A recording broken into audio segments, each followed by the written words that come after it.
दोस्तों, भारत सरकार ने अप्रैल के महीने से ही BS6 फेज 2 एमिशंस को लागू कर दिया था। जी हाँ, जिससे कि अब ऑटोमेकर्स को अपनी गाड़ियों में कई चेंजेस करने पड़ेंगे ताकि वो कम पॉल्यूशन करें और साथ ही ज्यादा फ्यूल एफिशिएंट भी हो सके।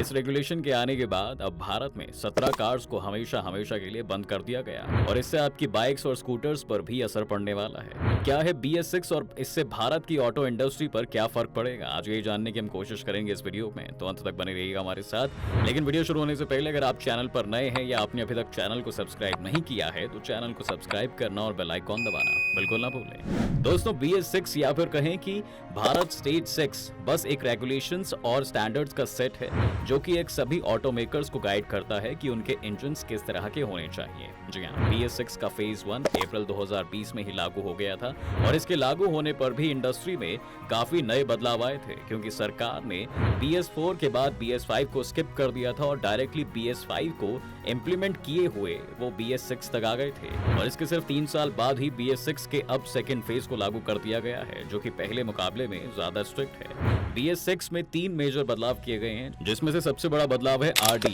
यानी कि रियल टाइम ड्राइविंग एमिशन। अभी तक ये होता था दोस्तों कि कार मैन्युफैक्चरर्स लैब्स में ये टेस्ट करते थे कि कोई गाड़ी कितना एमिशन करती है।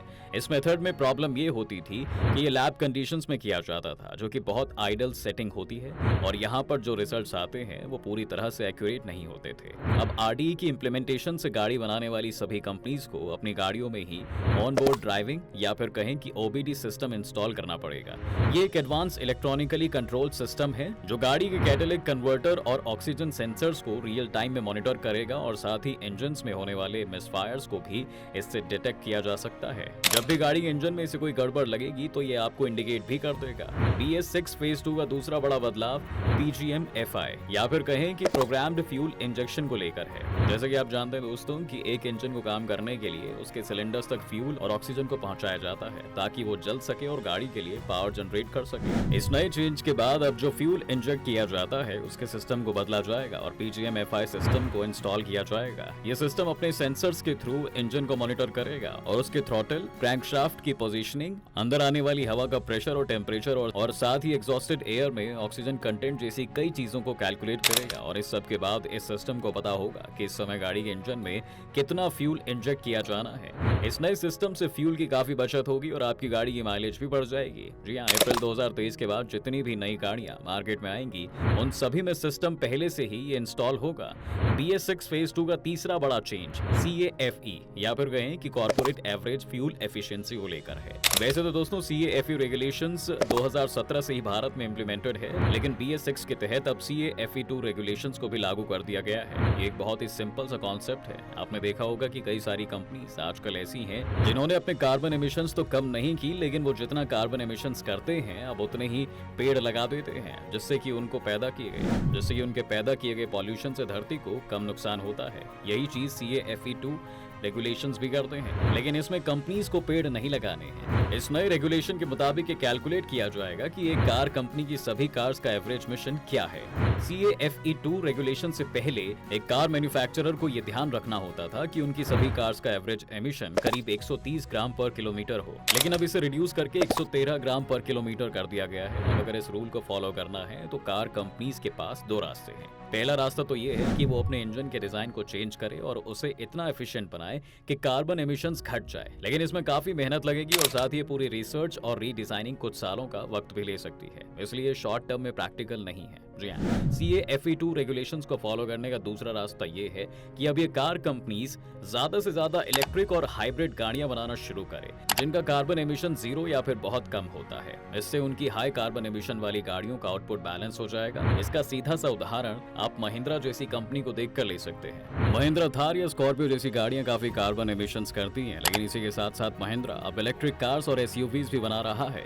अब इस नए रेगुलेशन से निपटने के लिए उन्हें बस अपनी इलेक्ट्रिक कार्स की प्रोडक्शन को बढ़ाना होगा। कुछ ऐसी गाड़ियों को डिसकंटिन्यू करना पड़ेगा जो ज्यादा कार्बन एमिशंस करती हैं, लेकिन बहुत ज्यादा बिकती नहीं है, ताकि परफेक्टली सब कुछ बैलेंस किया जा सके। ये भी एक वजह है दोस्तों कि बहुत सारी गाड़ियां भारत में डिसकंटिन्यू होने वाली हैं। जी हाँ, अगर हम ऑल्टो 800 की ही बात करें तो मारुति सुजुकी ने फैसला किया है कि अब वो इन कार्स को नहीं बनाएंगे क्योंकि इनको अगर नए रूल्स के साथ रीडिजाइन किया जाए तो उसमें बहुत खर्चा आ जाएगा और साथ ही अब ऑल्टो 800 की सेल्स बाकी गाड़ियों की वजह से कम भी हो रही है। इसलिए अब इस पर इतनी मेहनत करके कंपनी का कोई फायदा भी नहीं है। ये नए रेगुलेशंस डीजल इंजन्स पर भी काफी इम्पैक्ट डालेंगे, क्योंकि पेट्रोल इंजन्स को नए रेगुलेशंस के हिसाब से ढालने में फिर भी शायद कम खर्चा है, लेकिन डीजल इंजन्स में उन्हें बहुत ही महंगे बदलाव करने पड़ेंगे। डीजल इंजन्स को BS6 फेज 2 के हिसाब से कंप्लायंट बनाने के लिए सभी इंजन्स को अब सिलेक्टिव कैटालिटिक रिडक्शन या फिर SCR को छोड़कर अब लीन नॉक्स ट्रैप यानी कि LNT पर शिफ्ट होना पड़ेगा, जो कि महंगी डीजल कार्स में ऑलरेडी इंप्लीमेंटेड है। लेकिन बात सिर्फ इतनी सी भी नहीं है दोस्तों, डीजल कार्स का फ्यूचर पहले से ही भारत में खतरे में है, क्योंकि डीजल इंजन्स को 2027 तक पूरी तरह बैन करने का भी एक अलग प्रपोजल सरकार के पास है। जी हाँ, और अभी वो उस पर विचार कर रहे हैं। यही वजह है कि बहुत सारी डीजल इंजन कार्स को अब भी डिसकंटिन्यू कर दिया जाएगा। अब दोस्तों, अगर हम उन सभी 17 कार्स की लिस्ट निकालें जो इन नए रेगुलेशंस के बाद बंद हो जाएंगी, तो उसमें Tata Altroz diesel, Mahindra Marazzo, Mahindra Alturas G4, Mahindra KUV 100, Skoda Octavia, Skoda Superb, Renault Kwid 0.8, Nissan Kicks, Maruti Suzuki Alto 80, Toyota Innova Crysta petrol, Hyundai i20 diesel, Hyundai Verna diesel, Honda City 4th gen, Honda City 5th gen diesel, Honda Amaze diesel, Honda WRV और Honda Jazz जैसी गाड़ियां शामिल हैं। लेकिन auto makers के challenges यहीं पर खत्म नहीं हो जाते, क्योंकि अब इन सभी सिस्टम्स को व्हीकल्स में इंस्टॉल करने के लिए उन्हें एडवांस सेमीकंडक्टर चिप्स की भी जरूरत होगी, जिस वजह से इन कार्स के प्राइसेस काफी बढ़ जाएंगे। सिर्फ इतना ही नहीं, अब इन नए रेगुलेशंस के बाद काफी रिसर्च की जरूरत है। इसके बाद असेंबली लाइन को भी काफी अपग्रेड करना पड़ेगा, और ये कॉस्ट भी कंपनी अपने कस्टमर से ही निकालेगी। कार्स के इस तरह महंगे होने से ये भी मुमकिन है दोस्तों, इनिशियली मार्केट में लोग कार्स खरीदना ही बंद कर दें और सेल्स पर एक बड़ा इंपैक्ट देखने को हमें मिले। इस समय जो इंडिकेशंस हैं उसके मुताबिक Hyundai की कार्स 12,600 रुपए तक महंगी हो सकती हैं, जबकि Volkswagen जैसी कंपनीज से आप 70,900 रुपए तक की प्राइस हाइक भी एक्सपेक्ट कर सकते हो। जी हाँ, अगर मारुति सुजुकी की बात करें तो उनकी कार्स के प्राइसेस भी 0.8% तक बढ़ जाएंगे, और किया की कार्स में भी 3% तक की हाइक हमें देखने को मिलेगी। टाटा मोटर्स जैसी कंपनीज भी इससे बच नहीं पाएंगी, और टाटा की गाड़ियों में भी आप 5% की हाइक देखेंगे। अगर हम कार्स को छोड़कर बाइक्स और स्कूटर्स पर भी आ जाएं, तो वो भी इन नए रेगुलेशन से नहीं बच पाए हैं, और उन कंपनीज को भी ये सभी चेंजेस इंप्लीमेंट करने पड़ेंगे। हालांकि बाइक्स के अंदर ये चेंजेस किए जाने ज्यादा आसान बताए जा रहे हैं, और इससे आपकी जेब पर भी फर्क तो पड़ेगा, लेकिन उतना ज्यादा नहीं। इन रेगुलेशंस के बाद बाइक और स्कूटर्स के प्राइस में करीब 2 से 10 हजार रुपए तक की हाइक आप एक्सपेक्ट कर सकते हैं, और जाहिर सी बात है दोस्तों कि ये हाइक इस पर डिपेंड करेगी कि आप कौन सी बाइक खरीद रहे हैं। तो इन नए रेगुलेशन से हमें सरकार का प्लान साफ नजर आ रहा है। सिर्फ भारत में ही नहीं बल्कि पूरी दुनिया में पेट्रोल और डीजल बेस्ड गाड़ियों को इलेक्ट्रिक कार से रिप्लेस करने की रेस लगी है, जो कि इस वक्त बहुत जरूरी भी है, क्योंकि क्लाइमेट चेंज की समस्या हम सभी को इम्पैक्ट करने वाली है। ऐसे में इस तरह के स्ट्रिक्ट रेगुलेशन से इंडस्ट्री को भी शॉक दिया गया है, ताकि वो तेजी से खुद को ट्रांसफॉर्म कर सके। ये एक बेहतर मैसेज भी है कि आने वाले समय में ये रेगुलेशंस और भी स्ट्रिक्ट हो जाएंगे। इसलिए अगर कार कंपनीज को बिजनेस में बने रहना है, तो या तो वो बेहतर इंजन्स बनाने की तरफ पैसा इन्वेस्ट करना शुरू कर दे, या फिर वो अपनी प्रोडक्शन में इलेक्ट्रिक व्हीकल्स की संख्या को बढ़ा दे।